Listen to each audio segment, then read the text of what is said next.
একটা কথা আমরা খুব জোর গলায় বলতে পারি, দৃঢ় কণ্ঠে বলতে পারি, যে আমাদের নেতা, যিনি আমাদের দল তৈরি করেছিলেন, শহীদ প্রেসিডেন্ট জিয়াউর রহমান, তিনি স্বাধীনতার ঘোষণা দিয়েছিলেন এবং ৭৫ সালে তিনি যখন রাষ্ট্র পরিচালনার দায়িত্ব পেয়েছিলেন, তখন একদলীয় শাসন ব্যবস্থা থেকে বহুদলীয় শাসন ব্যবস্থায় নিয়ে গিয়েছিলেন, গণতন্ত্রে নিয়ে গিয়েছিলেন, মুক্ত বাজার অর্থনীতির কাছাকাছি গিয়েছিলেন, একই সঙ্গে প্রেসকে, মিডিয়াকে তিনি মুক্ত করে দিয়েছিলেন, বাক স্বাধীনতাকে ওপেন করেছিলেন, মানুষের অধিকারকে তিনি সমুন্নত করার চেষ্টা করেছেন।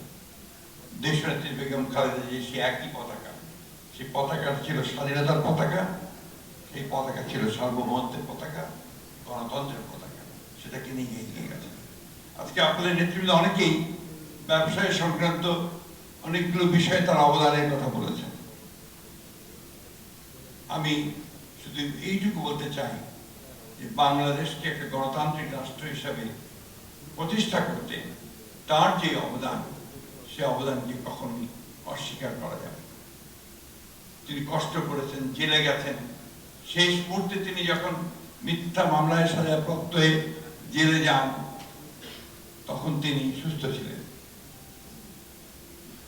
যখন তিনি জেল থেকে বেরিয়ে আসেন, 2 বছর পরে হাসপাতালে যখন তাকে আবার বন্দি করার অবস্থায় নিয়ে যাওয়া হয়, তখন তিনি হুইল চেয়ারে ছিলেন। তাকে যে প্রকোষ্ঠে আবদ্ধ রাখা হয়েছিল, সেটি ছিল একটা অ্যাবান্ডেন্ট একটা ঘর, পরিস্তরা খসে পড়ছিল, সেখানে প্লাস্টার সব খসে যাচ্ছিল, ইঁদুর দৌড়াদৌড়ি করতো। সেখানে এই দেশনেত্রী বেগম খালেদা জিয়াকে 2 বছর বিনা চিকিৎসা রাখা হয়েছে, যার ফলে তিনি অসুস্থ হন। সে অসুস্থই আজকে এটাকে এই পরিণতিতে নিয়ে গেছে। আমি যে কথাটা বলতে চাই, ও কথা দীর্ঘ করবো না, যে আমি তার কোনো তুলনা খুঁজে পাই না। এই জন্যে একাধারে তিনি ছিলেন একজন রাজনৈতিক দলের নেত্রী, একই সঙ্গে তিনি ছিলেন আমার গোটা জাতির নেত্রী। তিনি কখনো আপনার সংকীর্ণতায় ভুগতেন না।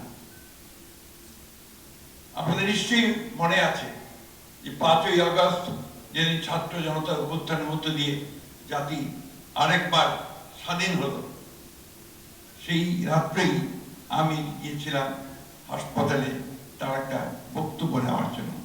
কারণ আমরা যেটা আশঙ্কা করছিলাম যে এরপরে আপনার আইন শৃঙ্খলা পরিস্থিতি নিয়ন্ত্রণ করা যাবে না, দেশনেত্রীর একটা বক্তব্য খুব বেশি প্রয়োজন ছিল। আমি গিয়ে তখন অত্যন্ত অসুস্থ তিনি, আমি যখন হাসপাতালে থাকি, আমি বললাম যে ম্যাডাম, যেমন করে হোক, কষ্ট করে হলেও আপনাকে ছোট্ট একটা বার্তা দিতে হবে, মেসেজ দিতে হবে। তিনি প্রথমে বললেন, আমি কি পারবো? তাকে যাই ছিলেন বলেন পারবেন।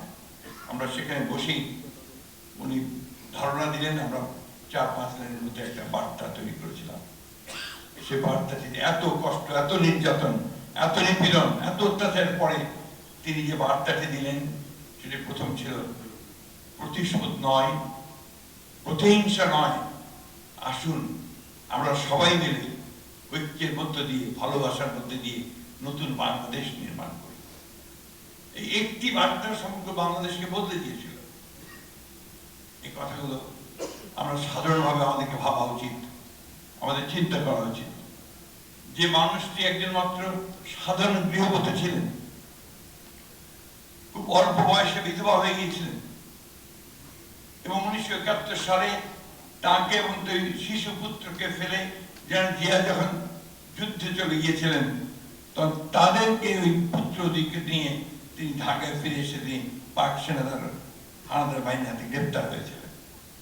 সেই জন্য আমি বলেছিলাম যে প্রথম নারী মুক্তিযোদ্ধা যদি কি হয়, সেটা হচ্ছে বেগম খালেদা।